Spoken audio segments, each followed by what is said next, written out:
If you don't have the LDAC option available in Bluetooth device settings on your Samsung Galaxy Z Flip 8, the reason why you might not have this option is probably because of an app that you may have just downloaded for your Bluetooth device. So for example, for my earbuds, I have just installed this additional app, and inside this app I have some earbud settings.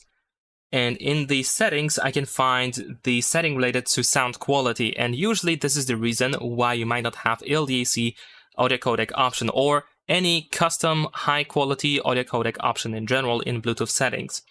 So what you need to do is you want to make sure that the sound quality is actually the priority for your Bluetooth device, instead of, for example, the connection quality.